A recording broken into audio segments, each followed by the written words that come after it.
말씀 함께 보겠습니다. 신약성경 요한계시록 1장 1절에서 8절까지 말씀입니다.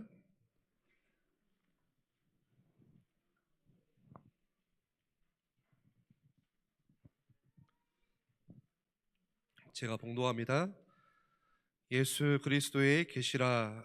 이는 하나님이 그에게 주사 반드시 속히 일어날 일들을 그 종들에게 보이시려고 그의 천사를 그 종 요한에게 보내어 알게 하신 것이라. 요한은 하나님의 말씀과 예수 그리스도의 증거 곧 자기가 본 것을 다 증언하였느니라.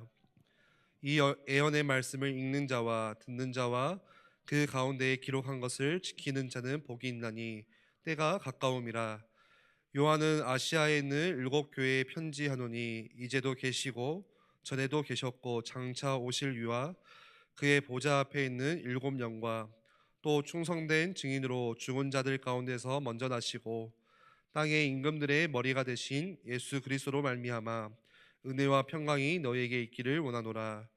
우리를 사랑하사 그의 피로 우리 죄에서 우리를 해방하시고 그의 아버지 하나님을 위하여 우리를 나라와 제사장으로 삼으신 그에게 영광과 능력이 세세토록 있기를 원하노라. 아멘. 볼지어다 그가 구름을 타고 오시리라. 각 사람의 눈이 그를 보겠고 그를 찌른 자들도 볼 것이요 땅에 있는 모든 족속이 그로 말미암아 애곡하리니 그러하리라. 아멘. 주 하나님이 이르시되 나는 알파와 오메가라. 이제도 있고 전에도 있었고 장차 올 자요 전능한 자라 하시더라. 아멘. 담임 목사님 나오셔서 요한계시록 배경이라는 주제로 말씀 전해 주시겠습니다.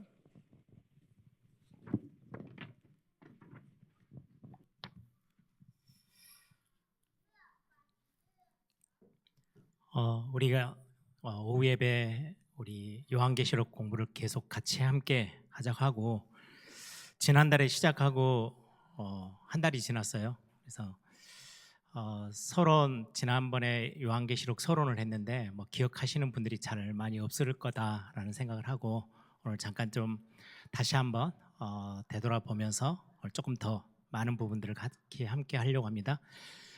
요한계시록 서론이 굉장히 중요해요. 이 요한계시록이라는 책을, 이 편지를 우리가 어떤 눈으로 어떻게 해석하고 어떻게 이것들을 우리가 받아들여야 되는지가 그 서론에 거의 대부분 다 나와 있어요.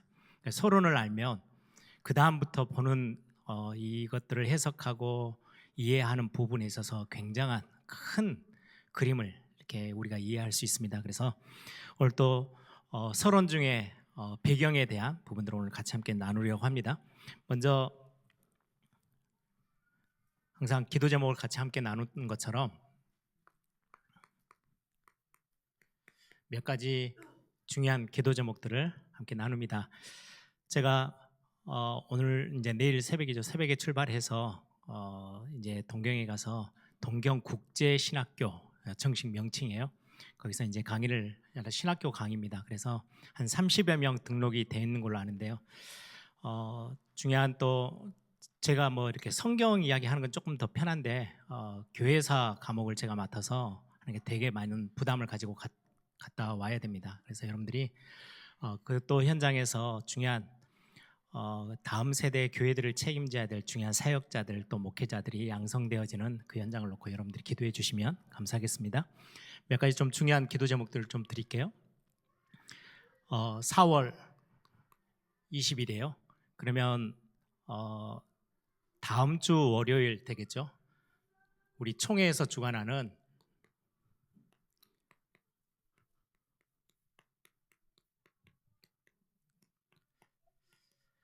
목장 기도회라고 하는데요. 목사 장로 기도회. 총회에서 하는 중요한 사역 중에 굉장히 중요한 가장 큰 어떤 사역 중에 하나입니다. 그래서 총회 안에 속해 있는 목사님들, 장로님들 이거는 우리 교단만 있는 게 아니고요. 모든 교단들, 특히 장로교 안에 모든 교단에 목사 장로님들이 1년에 한 번씩은 반드시 모여서 국가와 또 세계와 또 우리 교회들과 성도님들 놓고 실제로 기도하는 그런 어떤 기도회예요. 역사가 꽤 오래됐어요. 우리 한국 전쟁 때 목사 장로들이 정말로 부산에 모여서 기도했던 그런 배경들도 가지고 있고 그래서 각 교단들이 총회가 굉장한 영적인 어떤 힘을 모으기 위해서 하는 사역입니다. 근데 이번에 이 총회에서 주관하는 목사 장로 기도회를 우리 애일교에서 진행하기로 했어요. 그래서 굉장히 좀 많은 손님들이 한 200명 넘게 200명, 250명 가까이 목사 장로님들이 많이 오실 거예요. 그래서 우리 교회 장로님들도 또 성도님들도 언제든지 다 참석해서 같이 함께 기도할 수 있기 때문에 같이 함께 오셔서 좀 헌신도 많이 해주시고 또 수고도 해주시고 우리 전국에서 모여드는 또 목사님들, 장로님들 우리가 좀 우리 예일교회가 섬겨야 되기 때문에 이 날을 좀 기억하시고 여러분들이 같이 함께 기도하고 또 참석해 주시고 많은 또 헌신을 부탁을 드립니다. 시작은 오후 한 2시부터 5시, 6시까지 진행이 될 것 같아요. 그래서 오전 일찍부터 총회 많은 팀들도 오고 우리 교회에서도 또 준비도 해야 되고 해서 좀 굉장히 복잡하고 또 번잡하게 일들이 진행되겠지만 여러분들이 함께 기도하는 자리에 같이 해주셨으면 좋겠습니다. 그리고 우리 계속 기도하고 있죠. 선교대 수목금 서울에서 선교대회를 하고요. 그리고는 하루 쉬었다가 주일은 우리 예일교회 선교 축제 주일입니다. 그래서 그때는 선교사님들과 같이 함께 만나고 또 교제도 하고 또 각 방으로 흩어져서 선교사님들과 필요한 부분들을 소통하고 또 기도 제목 나누는 그런 시간들을 가지려고 합니다. 그래서 교회에서 여러분들에게 이런저런 어떤 설문지도 나눠드리고 이렇게 물어보기도 하고 할 겁니다. 어떤 선교사님과 좀 소통하고 싶으냐. 그래서 그런 것들을 가지고 교회 또 선교 축제 주일 준비를 하려고 합니다. 여러분들이 계속해서 오고 가는 모든 선교사님들 그리고는 우리 교회가 선교에 큰 눈을 열 수 있는 그런 기회가 되도록 여러분들 기도해 주시면 감사하겠습니다. 그리고 계속 광고 나오고 있죠.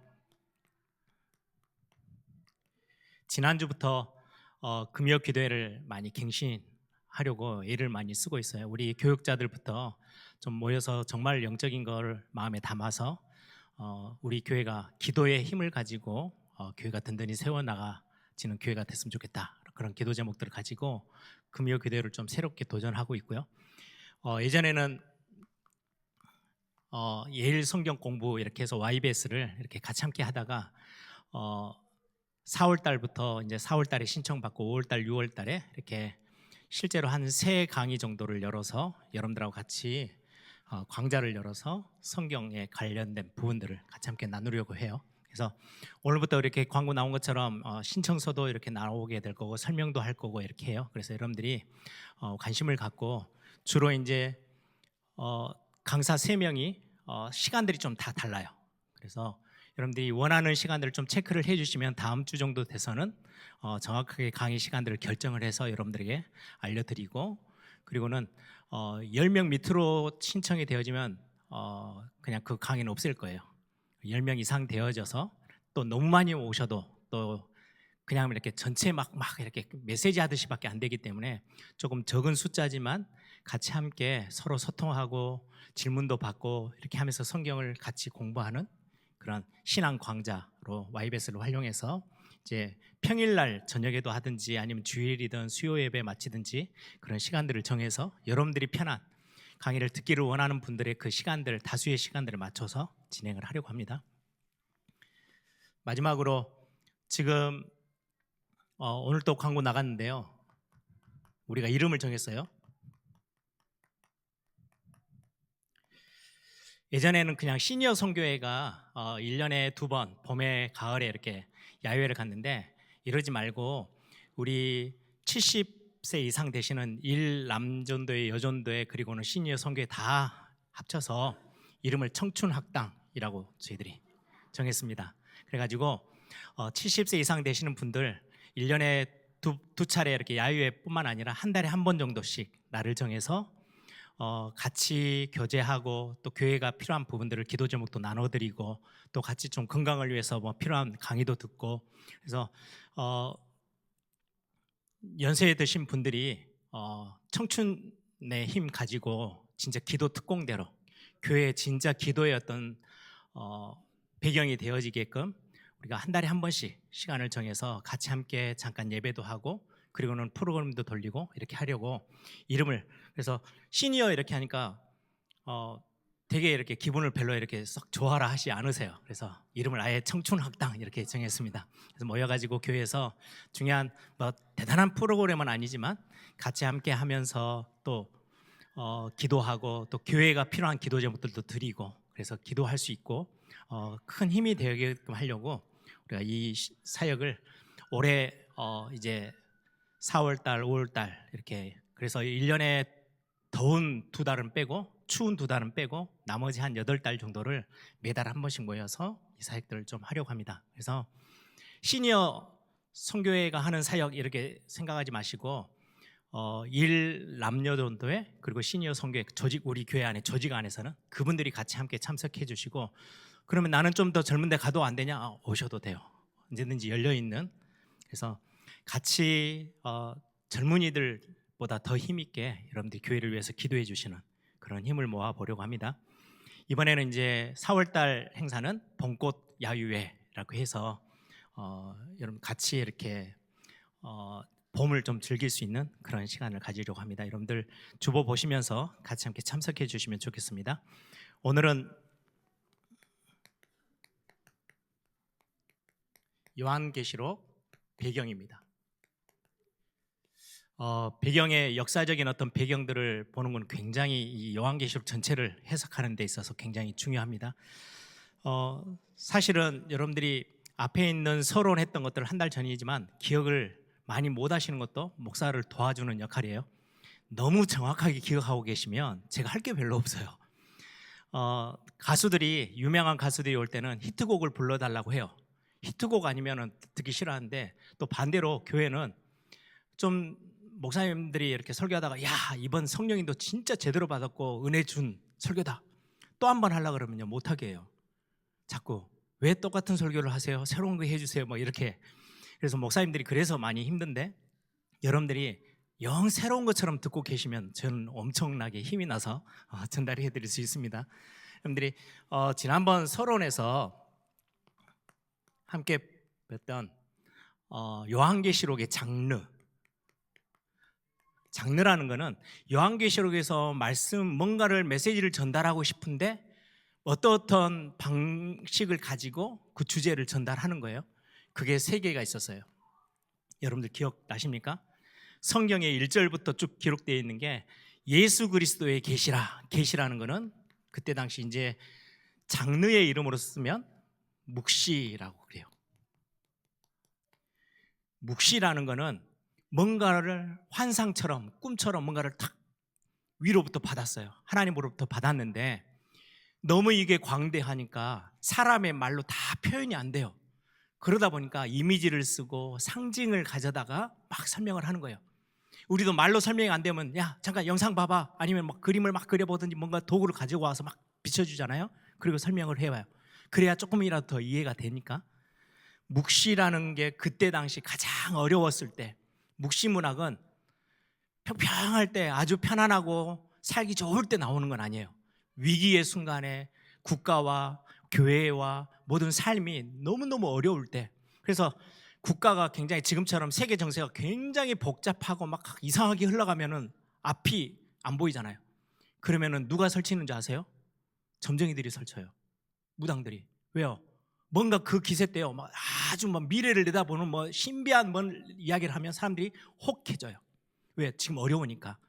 묵시문학이 막 발전될 때는 항상 시대 상황은 어려웠었다. 그럼 계시록도 지금 묵시가 지금 주어지잖아요. 이 형태로 주어질 때 많은 상징이 들어있고 그 시대는 되게 영적으로든 사회적으로 어려웠겠구나 이렇게 우리가 연상을 할 수 있어요. 그리고는 이 말씀은 3절에 보니까 예언이래요. 예언은 말씀을 의미해요. 옛 예언, 예수님보다 훨씬 이전에 주신 예언을 보고 구약이라고 그래요. 예전에 주신 하나님의 말씀. 그래서 여기에 이제 이 요한계시록은 실제로 구약 선지자들 그 같은 맥락에서 지금 요한이라는 사도가 선지자적인 입장에서 하나님의 말씀을 지금 전달해 주고 있는 그 형태로 이 계시록이 기록되어져 있어요. 그래서 묵시의 어떤 틀도 있지만 하나님의 말씀을 선지자적으로 대언하는, 그래서 그 말은 구약의 말씀들이 그대로 연결되어져서 성취되어질 말씀으로 주는 거예요. 마지막 세 번째가 서신이에요. 편지. 요한이 쓴 편지라고 돼 있죠. 7교회에게 4절에 요한이 아시아에 있는 7교회에게 편지하노니, 서신이에요. 이게 편지예요. 이 장르가 세 개나 겹쳐 있다 보니까 요한계시록을 해석하기가 되게 어렵다라고 이야기를 드렸죠. 근데 이런 것들이 요한계시록의 전체 글의 어떤 큰 흐름을 전체적으로 끌고 가고 있구나, 이렇게 여러분들이 이해하시면 되겠어요. 그러면 가장 첫 번째로 이 서론 중에, 그러면 편지라고 했을 때는 여기에 편지를 쓴 저자가 있죠. 그리고는 편지를 받아보는 수신자가 있겠죠. 저자는 성경 내부에 요한계시록 안에 자기를 드러내요. 내가 누구다, 이 편지를 쓰는 사람이 누구다라고 했는데, 오늘 또 보면 요한이라고 되어 있어요. 1절에도 그렇죠. 그 종, 그의 천사를 그 종 요한에게 보내요. 여러 군데 4절에도 나와요. 2절에도 요한은 하나님의 말씀과 예수 그리스도의 증거를 전달한다. 4절에도 요한은 아시아에 있는 7교회에게 편지한다. 저자를 요한이다 라고 표현해요. 그런데 성경에 보니까 좀 유명한 요한이 한 두세 명 있어요. 세례 요한. 세례 요한은 아니겠죠. 예수님 당시 먼저 일찍 죽었으니까, 목이 칼에 베어서 죽었죠. 그러면 세례 요한은 아니에요. 또 하나의 요한이 있어요. 마가라 하는 요한. 우리가 오늘까지 마가복음을 같이 함께 말씀을 나눴잖아요. 그 마가라 하는 요한. 그래서 그런 요한이라고도 부르고 마가라도도 불리는 사람도 있어요. 그런데 오늘 이 요한계시록은 사도 요한, 12사도 중에 한 사람 요한. 내부에 그렇게 기록이 돼 있어요. 요한이 썼다. 직접적인 증거죠. 또 하나는 성경 요한계시록을 쭉 보다 보면 로마에서 추방당할 만큼 교회를 핍박하는데 지도자예요. 굉장히 힘 있는 지도자고 영향력 있는 지도자여서 저 밤모섬으로 추방을 보냈어요. 그러면 마가라 하는 요한은 아니에요. 굉장히 초대교회 안에서 힘 있고 권위 있는 사람이에요. 그리고는 소아시아의 모든 사람들에게 편지를 썼는데, 소아시아에 나중에 지도를 보여드릴 거예요. 소아시아에 있는 교회들이 굉장히 귀중하게 그 편지를 받을 정도의 권위 있는 사람? 그러면 딱 한 사람밖에 없어요. 사도 요한. 그래서 많은 학자들이 내부적인 증거를 보면 사도 요한이 분명하다라고 결론을 딱 맺어요. 구약 성경에도 능통하고 굉장히 요한복음, 먼저 앞에 쓴 글이 요한복음이라는 걸 사도 요한이 썼거든요. 여기 요한복음과 비교해 봐도 거의 주제나 용어들이 거의 상맥해요. 거의 똑같아요. 그래서 사도 요한이 요한계시록을 기록했다. 그리고는 외부적인 증거들도 있어요.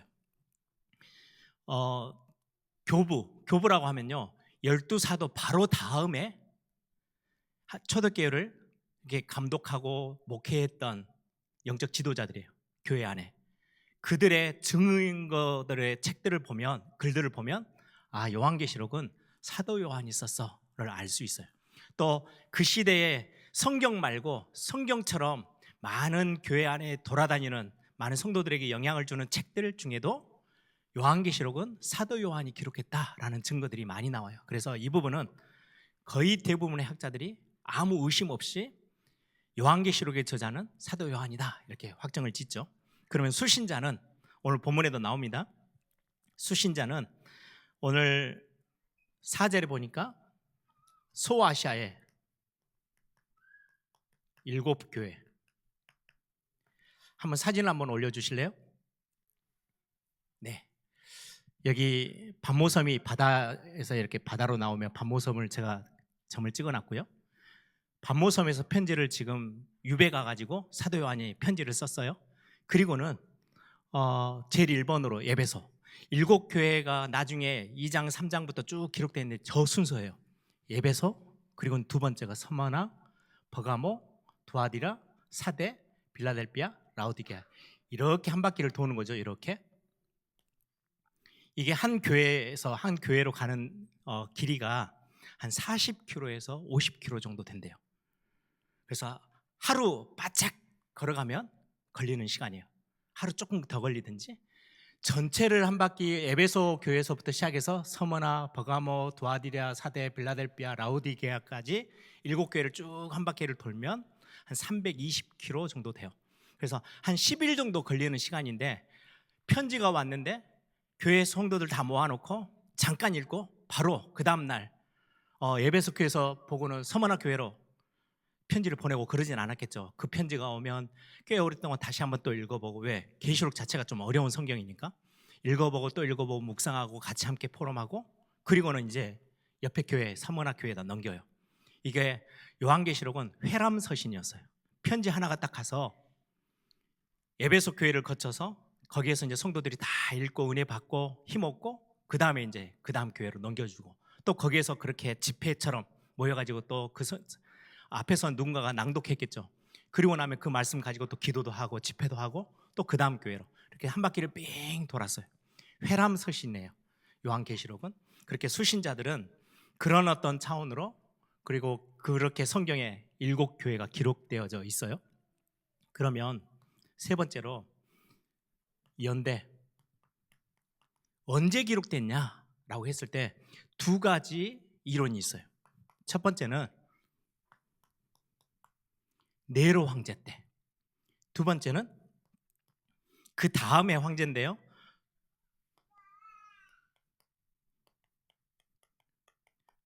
도미티아누스라는 황제예요. 영어 발음으로 하면 도미티안 황제예요. 네로 황제와 도미티아누스 황제 때 기록됐을 거다. 연대가 조금 이게 더 앞서요. 네로 황제가 훨씬 더 한 2번 정도 앞서 있는 황제예요. 그런데 이게 이제 이른 저작이 됐던 연대설이고, 이건 조금 뒤늦게 했다. 그런데 대부분의 개혁교회에서 보수적인 교회에서는 도미티아누스의 황제 때 기록된 책이 편지가 요한계시록일 거다라고 확정을 해요. 왜냐니까 여기에 성경에 보면 요한계시록에 막 바벨론 성이 막 무너지고 막 이런 어떤 심판의 메시지들이 있어요. 이걸로 주장하는 사람들은 이때는 64년에 거의 네로 황제가 68년에 죽거든요. 64년에 거의 핍박이 시작되어지고 막 본격적으로 어마어마한 핍박이 일어나고 자살해서 죽어요. 근데 여러분들 예루살렘 성이 파괴된 지가 언제인지 아세요? 연도를? 주후 70년이에요. 로마에 의해서 예루살렘 성이 완전히 무너져요. 그러니까 70년이면 나중이잖아요. 그러니까 이때쯤 기록된 계시록이니까 예루살렘 성이 무너지기 전이니까 이 안에 예루살렘 성을 무너지는 것들을 예언하고 상징한 내용들이 있어 라고 이제 해석을 하는데, 거의 대부분 그렇게 해석보다는 이 일이 지금까지, 그때 당시도 영향을 주지만은 지금까지 전체 종말의 때를 전체를 내다보고 쓰여진 책이라고 되어지면 이미 예루살렘 성은 무너져 있고, 그 뒤에 초대교회 성도들에게 주어지는 엄청난 박해 속에서 주어진 편지라고 생각하니까 도미티아누스 황제 때 기록됐을 거다. 그러면 이유가 있겠죠. 왜 많은 학자들이 요한계시록이 도미티안 황제 때 이 편지가 쓰여졌을 거다라고 추측하는 건, 그때 예상하는, 왜? 그때 당시 우리 2000년 전에 살지를 않았으니까 그렇게 예상하고 그렇게 많은 사람들이 확정짓는 이유가 있어요.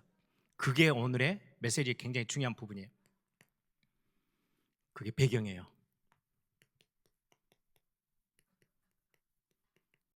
오늘 메시지의 굉장히 중요한 주제 중에 이 부분입니다. 당대뿐만 아니라 구속사 전체를 두고 굉장히 중요한 메시지를 담고 있는 책이라고 보면 네로 황제 때보다는 도미티안 황제 때 기록된 요한계시록이라고 이제 우리들은 결정을 하고 봅니다. 왜 도미티안 황제라고 하느냐? 가장 중요한 부분이요,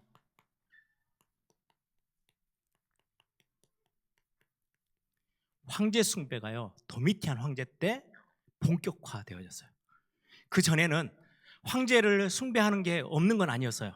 이미 죽은 앞섰던 황제들이 죽었어요.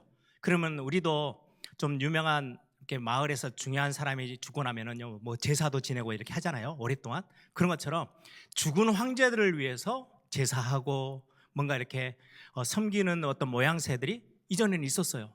그런데 살아있는 황제를 신격화시켜서 황제를 숭배해야 돼라고 강요하기 시작한 때가 도미티안 황제.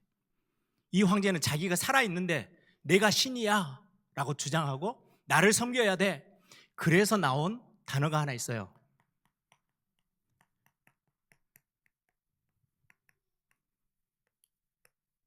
나의 주, 나의 하나님. 이 고백은 사실은 도마가 의심하고 있다가 예수님의 부활하신 그 옆구리에 손가락에 손 넣어보고 나의 주, 나의 하나님이 맞네요 라고 고백했는데, 그게 아니고 로마가, 도미티안 황제가 이 단어를 탁 들고 섰어요. 내가 너희들의 주인이고 내가 너희들의 하나님이야, 신이야. 인간인데 자기를 완전히 신격화해서 나를 섬겨. 그게 황제 숭배의 굉장히 중요한 딱 시작점이 됐어요. 살아있는 황제를 신처럼 섬겨라, 예배해라. 이 시대가 도미티아누스 황제의 딱 그 시점이에요. 그래서 많은 학자들이 지금 요한계시록 전체는요, 황제 숭배에 대한 어마어마한 핍박 속에 황제 숭배 절대 안 돼라고 성도들을 엄청나게 강력하게 메시지를 주면서 깨어있게 하는 메시지가 요한계시록 거의 대부분이거든요. 그래서 이 황제 숭배에 대한 메시지는 굉장히 중요한 부분이에요.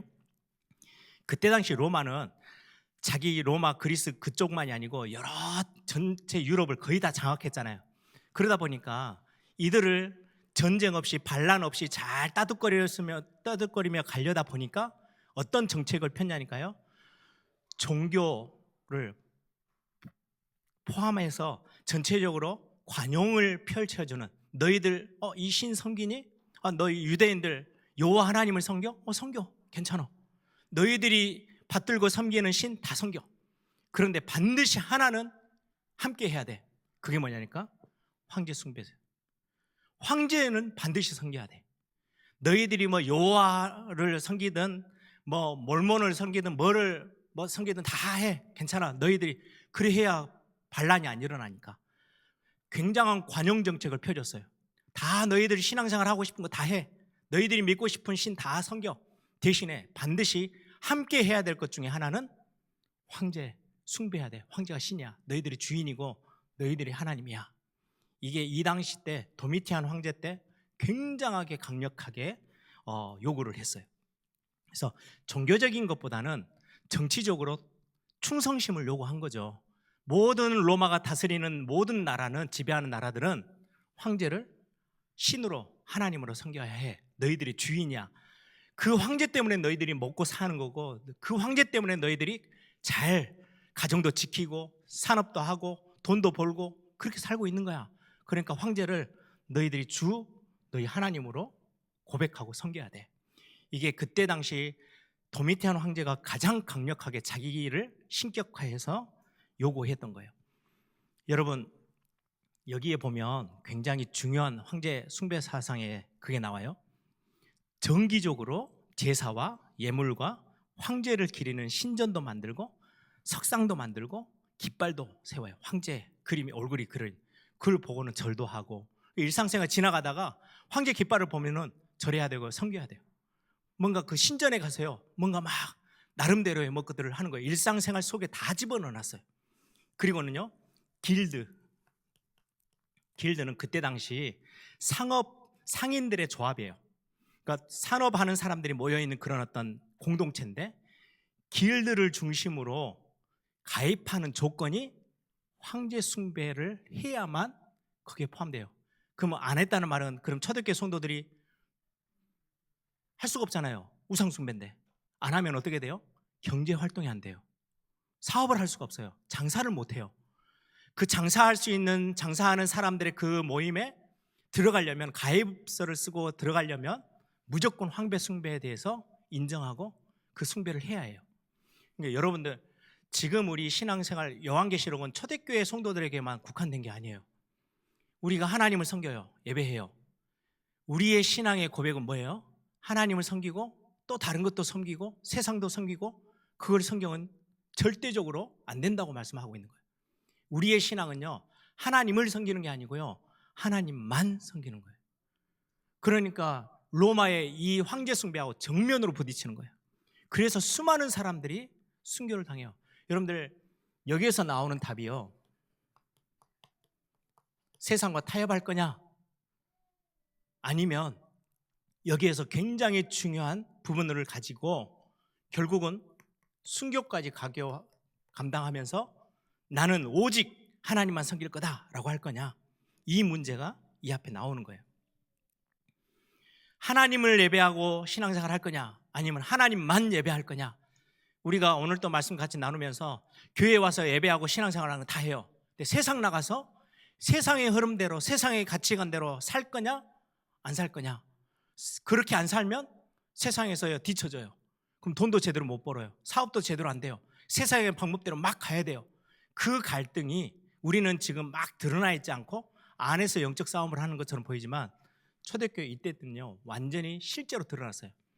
헌주를 해요. 헌주라는 말은요 건배하는 거예요. 건배사 할 때 건배를 하는데, 황제가, 도미티안 황제가 나의 주, 나의 하나님입니다 이렇게 하는 거예요. 그게 문화예요. 그거 안 하면요 그 그룹에 끼릴 수가 없어요. 그러니까 완전히 배척당하는 거예요.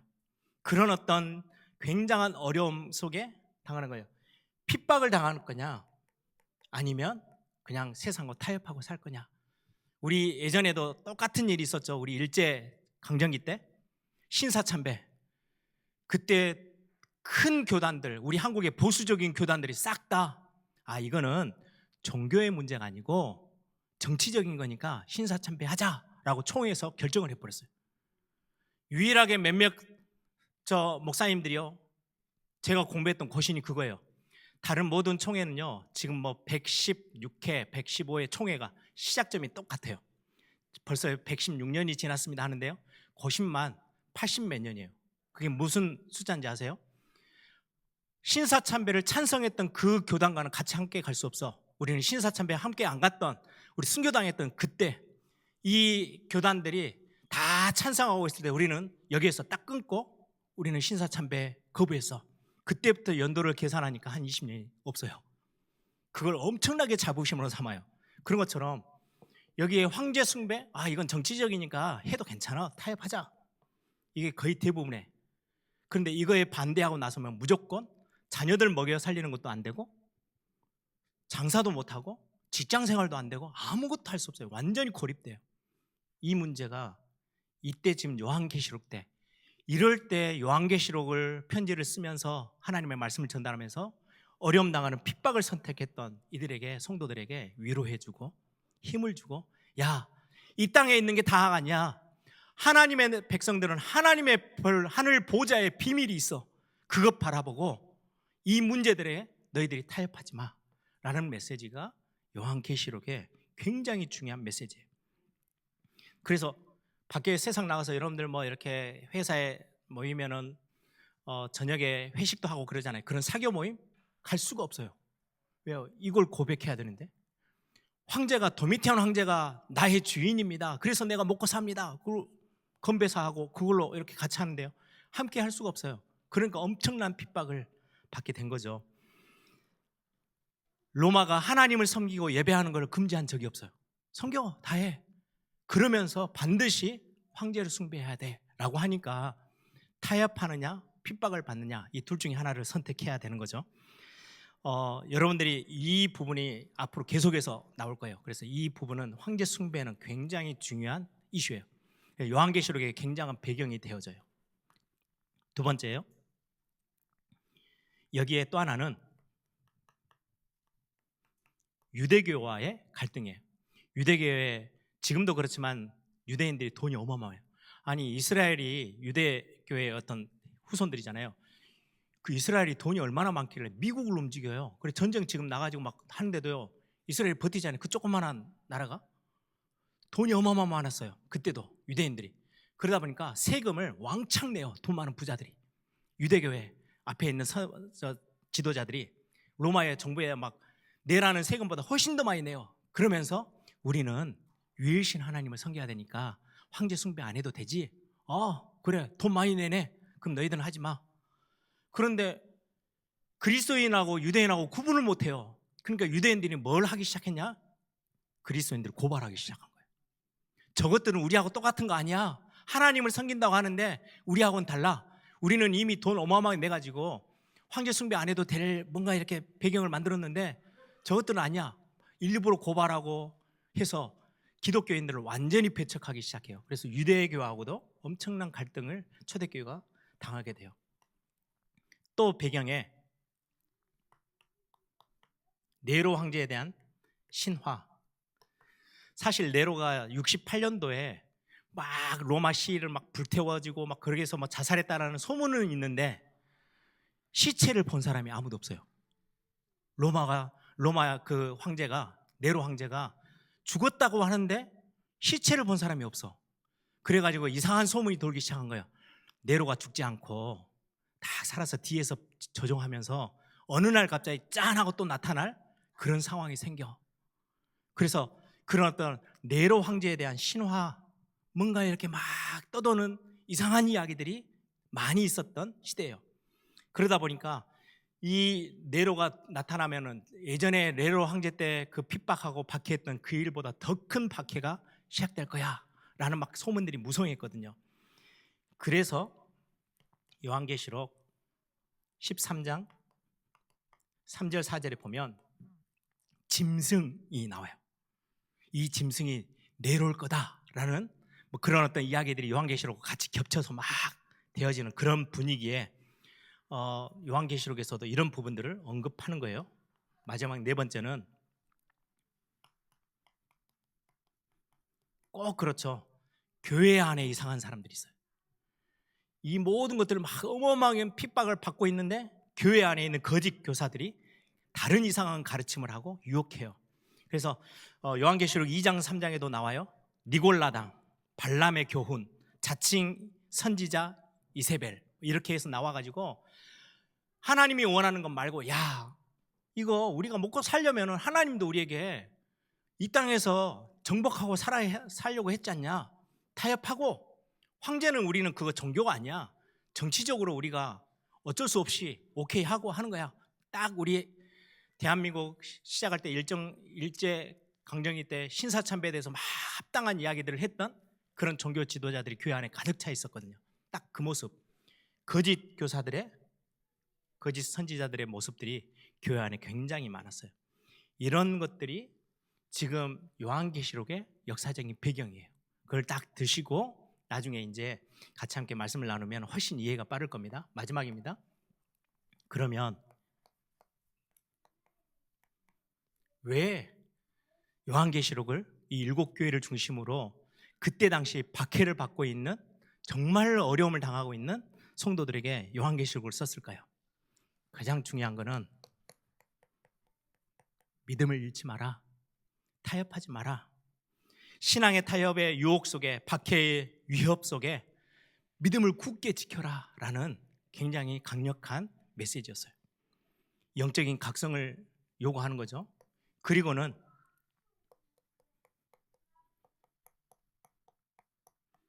위로와 소망이 되어진 메시지. 처음에 제가 서론할 때 결론으로 말씀드렸죠. 요한계시록 안에는 구원받은 하나님의 자녀에 대한 심판이 단 한 구절도 기록된 게 없어요.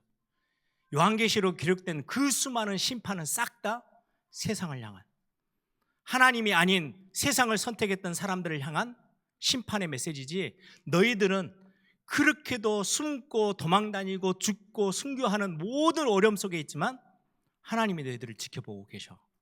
아무것도 염려하지 마. 위로해주고, 너희들의 배경은 저 로마 황제가 아니야. 로마 황제의 목숨줄을 딱 쥐고 있는 하늘 보좌에 오늘 또 부활하신 주님이 만왕의 왕으로 하나님이 우리의 참된 주인이시고 그리스도가 우리의 배경이야. 그래서 너희들 속지 마, 흔들리지 마 라는 위로와 소망을 메시지를 계속해서 전달하고 있어요. 그리고는 거짓 가르침에 대해서 절대로 이 속임수의 유혹에 빠져들지 마라 라고 말씀을 전달하고 있는 게 요한계시록의 목적이에요. 그래서 여러분들이 같이 함께 요한계시록은 그때 당시 2000년 전 그 사람들에게만 필요한 게 아니고요. 이 황제 숭배를 더 들여다볼 건데 보면 우리하고 똑같아요. 어떻게 보면 우리에게 지금 직면해 있는 문제들이에요. 세상에 나가 보니까 교회에서 가르치는 하나님이 원하는 그 메시지하고 세상에서 말하는 거하고는요, 이걸 손을 안 잡으면 먹고 살 수가 없어. 그러니까 어설프게 다리를 양쪽에다 거치고 힘을 이쪽에다 줬다가 교회 올 때는 다리를 살짝 뗐다가 이렇게 갈등할 수밖에 없는 현실 속에 있는 하나님의 자녀들에게 엄청난 메시지로 위로도 해주시고 승리의 답도 주시면서 경고하고 있는 메시지가 요한계시록이에요. 그래서 이 성경은 저 멀리 있는 초대교회 성도들이 아니고 지금을 살고 있는 저와 여러분에게도 굉장히 중요한 메시지로 우리에게 주고 있는 성경이다라고 여러분들이 보시고, 우리 같이 함께 얼마 동안 할지는 모르겠어요. 그렇게 길게 가지는 않을 거예요. 굵직굵직한 것들을 같이 함께 나누면서 요한계시록을 통해서 저와 여러분이 진짜 하나님이 주시는 큰 은혜, 저는 되게 이렇게 막 기대가 되거든요. 이 안에 제가 누렸던, 제가 받았던 그 은혜처럼 우리 성도님들이, 예일교회 성도님들이 함께 은혜 받고 또 힘을 얻고 위로받는 그런 귀중한 말씀이 되기를 소망합니다. 우리 한번 다 같이 한번 기도하십시다. 이 요한계시록 어떻게 보면 되게 어렵게 느껴지는 성경책, 그래서 한 번도 저도 다루지 못했다가 조금씩 공부하면서 눈이 열리기 시작했어요. 이게 우리의 실제 그리스도인들의, 크리스찬의 삶에 하나님이 주신 굉장한 힘의 메시지구나. 그렇다면 우리 예일교회 성도들이, 이 시대를 살고 있는 우리 예일교회 성도들에게 반드시 필요하겠구나.